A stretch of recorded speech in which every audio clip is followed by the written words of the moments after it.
welcome to Smart Strategies for Business Owners for 4 session webinars by PACE and Westpac Wealth Partners. Today is the second session, and we'll talk about why every business owner needs a buy-sell agreement if you are a sole entrepreneurs.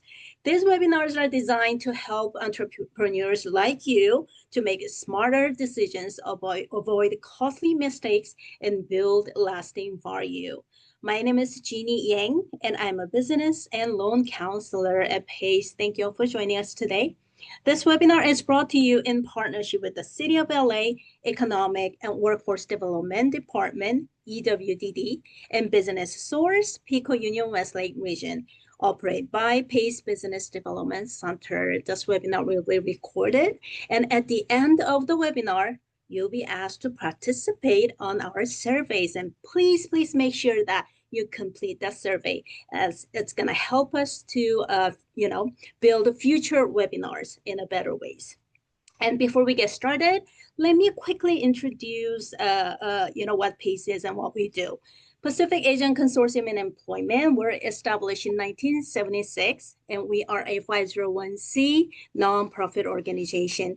We offer one-on-one business counseling, credits and asset building, business and financial plan development, webinars and training to help you establish a brand new business from scratch or help your existing business. The greatest fact is that all our services are free. So if you're interested, please visit our website, pacelabdc.org, for more information. All right, our guest speaker today, Charbel and Daniel. Good to have you back with us. Thank you. Thank you for having us, Jeannie. Let's get started. All right. Well, thank you, everybody, for joining us this afternoon. If you joined us last time, you know that this topic is very near and dear to my heart, and I'll explain that in a bit. But first, if we could just do a couple kind of quick introductions, I'll let Daniel start first, and then I'll start my intro after and go into the presentation. Sounds good. Hello, everyone. Happy Wednesday. My name is Daniel Alvarez. I am one of the advisors for Westpac Wealth Partners, and I am under Charbel's team. Please feel free to ask any questions in the chat. We will try to get through them as soon as possible, and I believe there will also be a Q&A at the end. And so I'm excited for this series ahead of us. And Charbel, go ahead. Thank you, Daniel. And again, Charbel Gabby, I'm a financial advisor with Westpac Wealth Partners. But I think one of the topics today is, again, near and dear to my heart because I am a former business owner. So I come from the restaurant space. My brother and I owned 3 full service and 6 fast casual restaurants at one point in the Los Angeles area. I come to you as a previous client of the firm since 2009. And so when I started exiting, I ended up joining the same team that helped with a lot of my planning.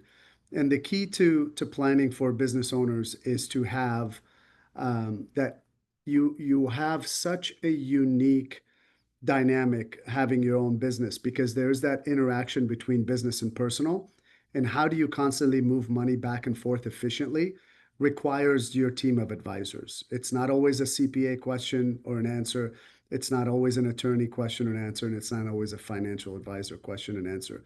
So what we try to do is we try to quarterback your team of advisors in order to give you the best information for you to make the smartest financial decision at that point in time. So buy-sell agreements, we're going to go through our agenda today. And just to give you an idea, we're just going to go through, what is a buy-sell agreement, if any of you haven't heard of it, why to have it, and then what should be included in the buy-sell agreement. As you know, none of us said we were attorneys here.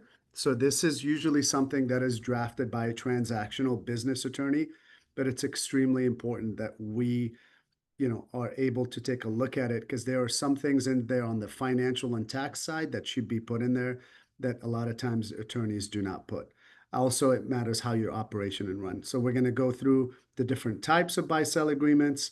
If you're a sole proprietor, how can you incorporate a buy-sell agreement into it? Different funding options, and then we'll leave time at the end for Q&A. So just for kind of some housekeeping items, If you look at the bottom of your chat, you're going to have a Q&A option there. I believe the chat is disabled, but you can use Q&A at any time to ask your question. Daniel will try to interrupt me and ask the question. If not, we can always address the questions at the end. We love for this to be interactive. We're here as a resource for you, but we don't want to also get too specific and go down rabbit holes, but we'll try to answer your questions to the best of our abilities. So basically, what is a buy-sell agreement, right? So a buy-sell agreement is just that, a contract between business owners, between partners, and it really outlines what happens to an owner's share if there are different triggering events. So if Daniel and I were partners, and I'm gonna use that example a lot, right? What happens if Daniel were to get divorced? And this is where I tell you that it became a personal for me. So my brother and I were the partners in the restaurant, and he went through a divorce back in 10, 15 years ago in the middle of our expansion. And so I'll tell you a little bit later what we had to do to treat it, but there was no buy-sell agreement in place for us, and it ended up negatively affecting both of our shares. The divorce is one, death, disability. What if one of us becomes insolvent? What if one of us just wants to leave, right? We want to retire. We call that the voluntary exit. And then there's a bunch of involuntary ones where you can't help it. Something happens, you get to legal trouble, you go to jail, your partner goes to jail. All of those should be addressed in the buy-sell agreement. And then Daniel, just let me know, interrupt me, please, if there's any questions. Will do. So why have a buy-sell agreement, right? Like, what's in it? Why is it important? Right now, most of the time during startup, when you go to your attorney, by the way, you form a corporation, and then there's usually an operating agreement. So the operating agreement is very standard. It usually includes one paragraph on buy-sell agreements. So why have it? Because at some point, especially when we're starting the business, there's no way to value the business. So how do we value something that we're starting that we both have kind of an extremely amazing runway, growth, right? So how is that being valued? There should be a formula in there.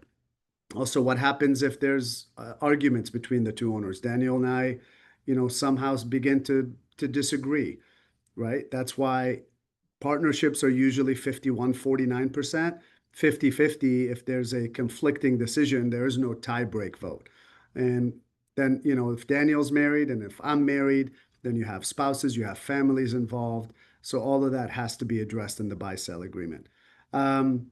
What if Daniel takes his shares of the business and decides to sell them to Joe Schmo down the street, right? There has to be some sort of safeguards where I may possibility have the first right of refusal, or, if Daniel's gonna sell it for pennies on the dollar, I need to have the right to buy it. And if he is gonna sell it, maybe, and I say, no, you're good, you could go ahead and sell it, I want to know who I'm partners with in the future. Also, how are taxes being treated upon, a sale? If Daniel's retiring and wants to exit and maybe wants one of his kids to be involved in it, how does that work? That could all be addressed in there. Smooth out business operations, again, without any disputes and interruptions. Look, the idea is to put these in place when everything is going great, right? It's when we have disagreements already, it's really hard to go back and say, okay, well, let's put an agreement together now, because there's already that tension there. So when you're starting out and everything is rainbows and butterflies, this is the best time to put it together. And then again, we take the emotion out from the beginning. So in case there's any stresses or issues later, that all has been set up earlier. So again, to go back to my brother, we didn't have a way to value the restaurants, and we had a portion of our business that we were expanding. So as a result, my brother had to give up other assets because we didn't have a way to value the business. There were too many people involved in how it should be valued. Their attorneys, their respective attorneys, him and the ex-wife. So how is that business being valued? And he felt like he didn't want to give a portion of it. Plus, he didn't want me to be partners with his ex-wife. And so that was also something that where he ended up giving her other assets just so she doesn't have to take the shares. Again, all of that could have been defined. All of the valuation formulas could have been in there, and it would have been a much easier process. So what should it include, right? So we already talked about, before, right? We talked here, why have it? So I've included a little bit about what it should include. So these triggering events that we talked about earlier, what happens during each of these events? So again, Daniel and I are partners. We and this could be done with husband and wife. This can be done with, brothers, sisters, family members. This could also be done, by the way, if you're a sole owner. And so when you're a sole owner, there has to be some sort of an exit strategy. Maybe there's a competitor that you put on as on the buy-sell agreement. So the sole owner is a little bit trickier, but it is also a very popular tool for planning. It just depends on the type of occupation that you're in. So if you're a dentist, for example, sometimes people reach out to other dentists that they went to dental school with and somehow incorporate a buy-sell agreement with that other dentist. So what happens at each event? Daniel and I are partners again. Do we want a forced sale? Do we want an optional sale? All those could be talked about in there. The valuation formula is key. We already talked about that. We're going to talk about a discount of business value. So for example, if Daniel were to go out and sell his shares and he owns 49%, that value is going to be different than my 51% or vice versa. So, and also it might be worth more, or I should have the right to buy it since I helped build the business at a discount. So all of those could be determined in there as well.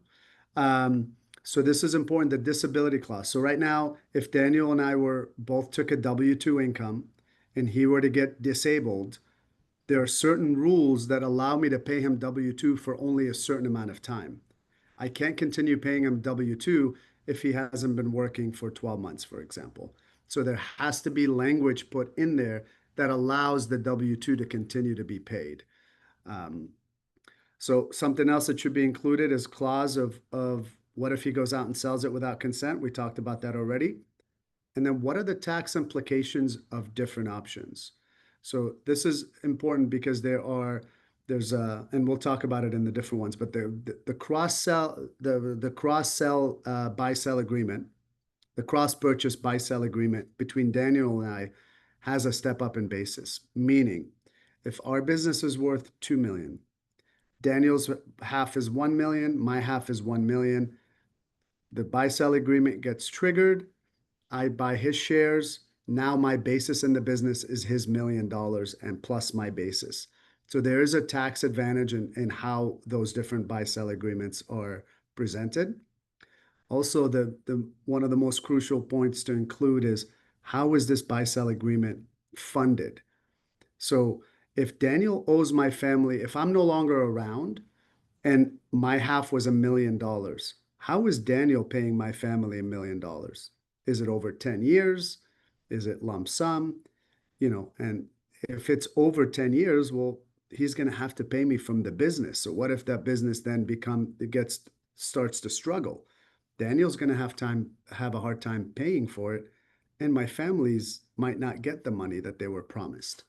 And then also, if we took out a business loan, SBA loan or anything else, there's usually a trigger upon the sale of the guarantor. So what happens to that loan? What if we had $5 million of equipment loans and Daniel is no longer around, or God forbid he passes away? Well, what happens? The bank's going to call me up and say, hey, do you owe us $5 million that is due today? So those are all important things that should be included on there. So let's talk about next, just some funding options, right? Actually, let me see if I have the types. Yeah, let me go. I'm going to skip to the types first. So the types of buy-sell agreement, we have the basic cross-purchase buy-sell agreement. This is the simplest one. This is usually works best with two owners. And what we end up doing is I buy insurance on Daniel. Daniel buys insurance on me. and that's one way to fund it. So we'll talk about that in the funding. But upon Daniel's death, I would get a lump sum of money, and then I would be forced to buy his half from his family.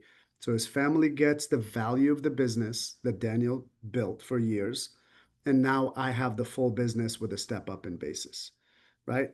The cross purchase gets a little complicated when there's three or more owners.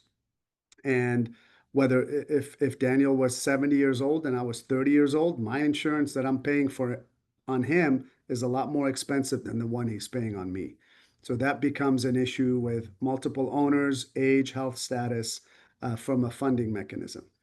The entity purchase is when the company in general buys both those policies on Daniel and myself. In this case, again, I'm using insurance as a funding mechanism. And so what happens upon Daniel's, again, Daniel, sorry, I have to kill you again, but upon Daniel's demise, um, the shares are then the shares are then back with the company, and then the company is the one that actually benefits from the policy, and then that's it. Now the company, quote unquote, if it's just him and I, technically, then now I own it.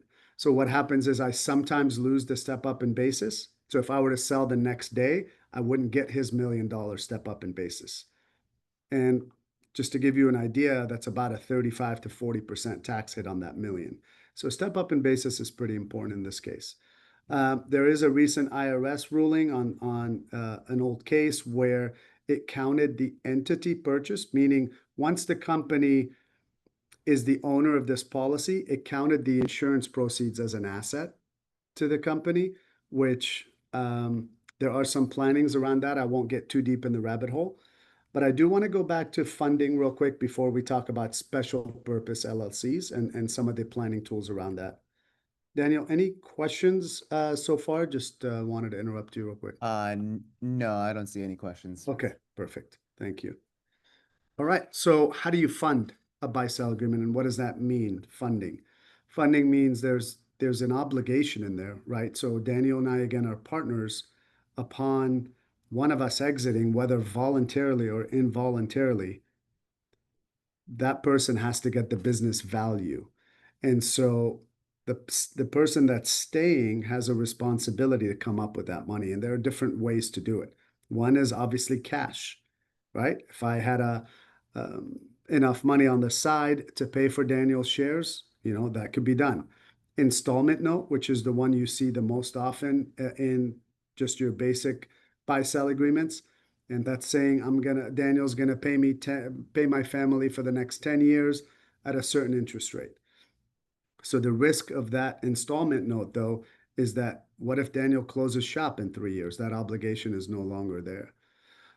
Life insurance. So that's one tool that, again, you could always pass that risk to a life insurance company for pennies on the dollar.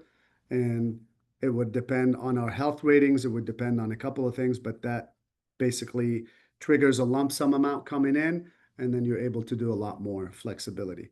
Borrowing, right? So you can go to a bank after an owner dies and say, hey, this is a buy-sell agreement. I have to buy Charbel out for $1 million. This is the cash flow of the business. Am I able to get this loan? Selling assets is obviously a way. And then sinking fund is where every year the company sets up a little fund on the side that you could put in X amount of dollars each year, so that if that was ever needed, you could always use that sinking fund to pay.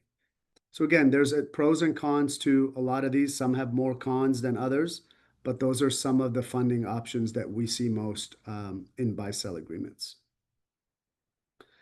So the special purpose buy-sell agreement comes into play when there are a bunch of owners, when there are different ages, and also the idea with a buy-sell agreement is most of the time nothing's going to happen to the owners at some point.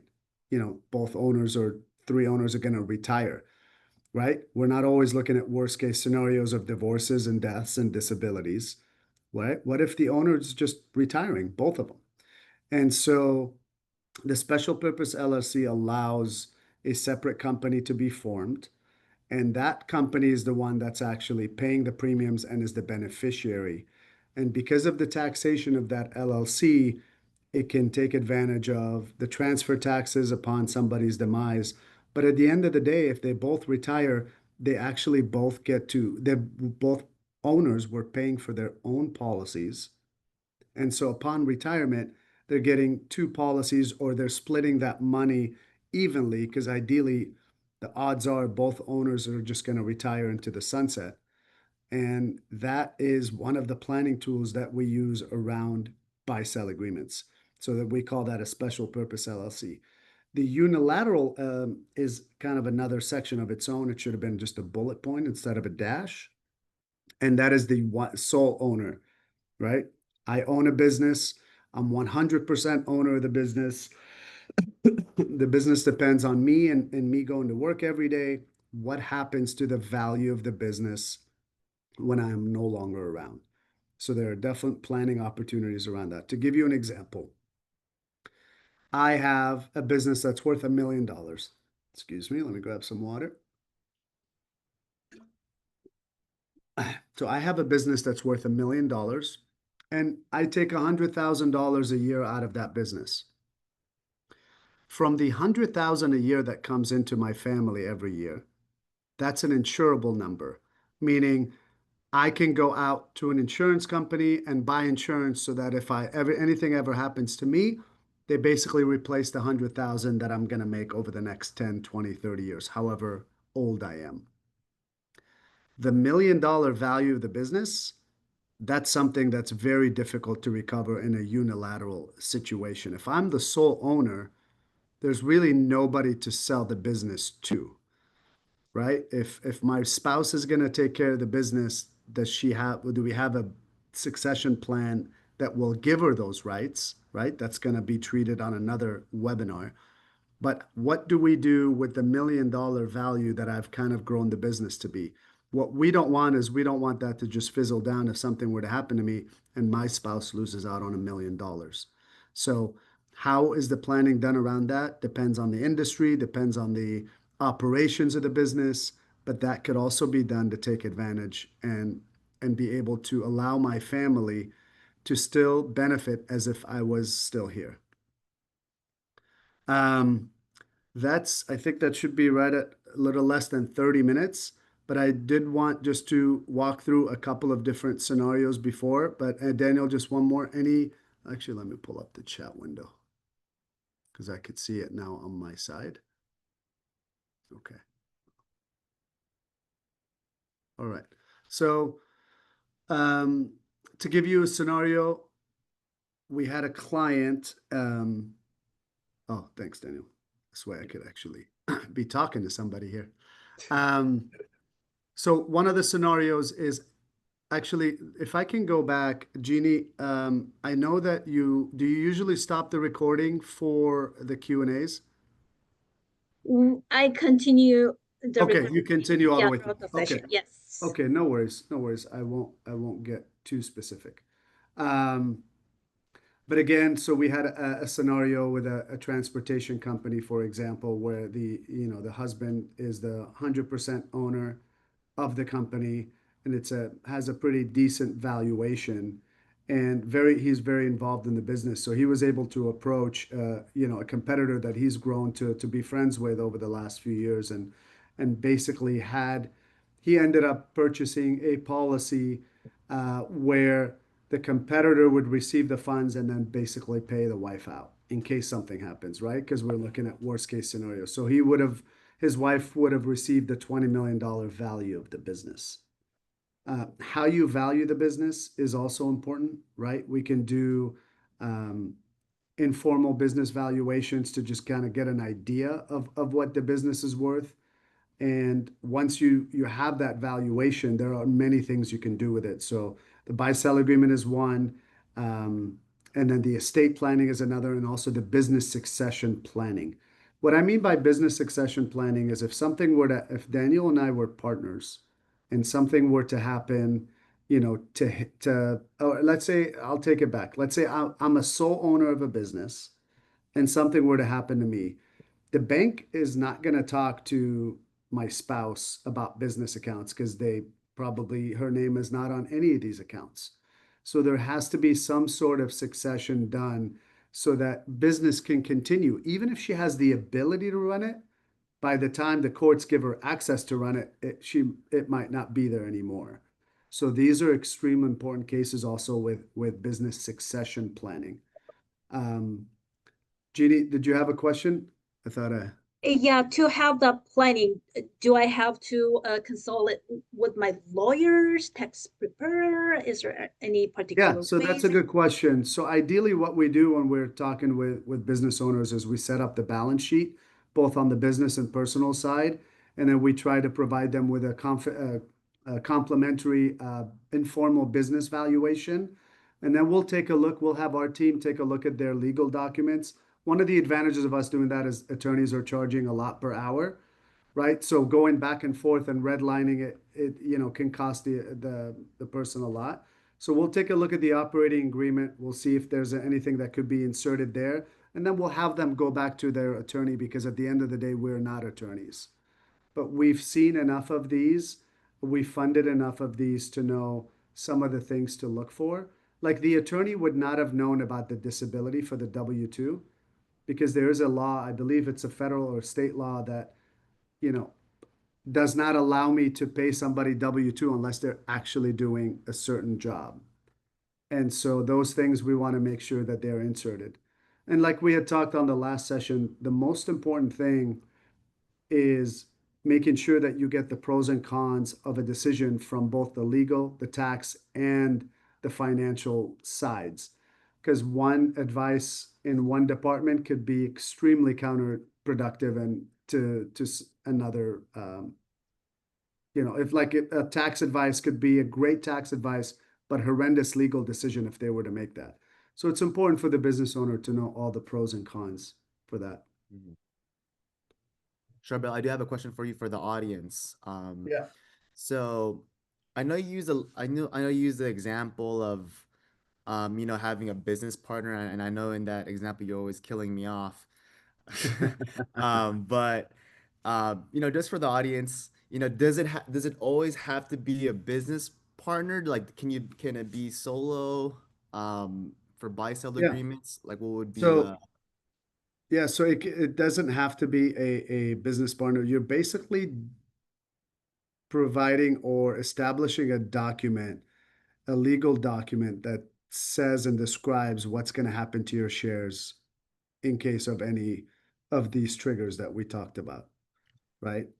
And we've heard stories. I mean, we've had, two partners where one of the partners was arrested for, child pornography. And so the guy's like, there's no way, even if he has a right to stay in the business, there was luckily a clause that had that because they had a business that sold stuff to kids. So you could tell it becomes extremely sensitive.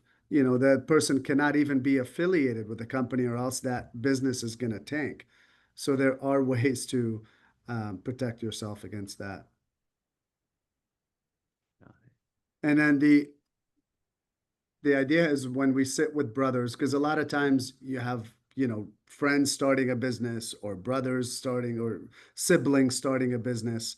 And you always ask, it's so uncomfortable, but we get to ask, so how would you feel if tomorrow, you know, your brother's spouse is now your partner, right? So I'm sure they love her, but again, from a business partnership, it's completely different. Like even if my brother's wife was going to be a partner, she would have been 51% partner. So not only is she a partner, but now she controls everything. If he passed, let's say if he passed away, because he was 51%. So even if like there's a 50-50 and the partner, they're okay with the partner's wife being the owner, you got to make sure to get those 2% back in the buy sell agreement. So there could Mhm. be a buy sell agreement with just transferring the 2% and giving me majority, right? Because we're getting somebody that wasn't part of the business that now suddenly controls it. But again, all of these are done with, you know, careful conversations with the attorney. Um, there's definitely tax consequences, pros and cons to each of these different plans. How is that structured? The value of the business, right? If the business is valued at $1 million, it's a completely different conversation than if the business is valued at 10 or 20 or 30 million, because then it becomes an estate planning conversation. So, any other questions? You're welcome to email us directly or use this QR code to, connect or book a meeting, or we're here as a resource for you, for Pace, for Jeannie. But that's all I have for today. All right, folks, if there's any other question, this is your chance to talk about your business, to protect your business. Just making sure that nobody has any questions. Let me speak a little bit about the next two conversations. Yes. Here's a question. Give me 1 second. Oh, you're welcome, Ginger. All right. So the next two conversations, the first one is about tax planning strategies. So that's our next educational series. I believe that's next Wednesday. Wednesday, And yes. so those are, what opportunities do I have as a business owner on the tax planning? And we get a lot of questions like, can I add my kids on payroll? Can I put my kids as, owners? Can I, what type of retirement accounts? And we'll just briefly go through some options that are available to different business owners.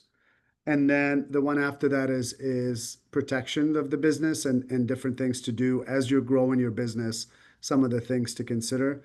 And then lastly, the one big beautiful bill that was passed has a lot of advantages and changes to how businesses are taxed and the planning around that. So we will have a webinar in the future that just highlights those. But I do have a PDF that I can share with you, Jeannie, that highlights the top 10 planning strategies given the OBBA, which is the one That would big be great. So I could share it beforehand. Sure. All right. That was so much good information. Thank you so much, Sherbel and Daniel.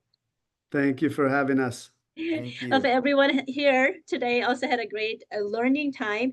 Make sure that you join us for the next week. It's the same time next week, Wednesday, September 17th at 1 p.m. It's going to be on a great topic, unique tax strategies. So make sure you join us next week. Otherwise, that's it for today. Thank you. Thank Bye, you. everyone. Take care. Bye. See you next week. See you next week.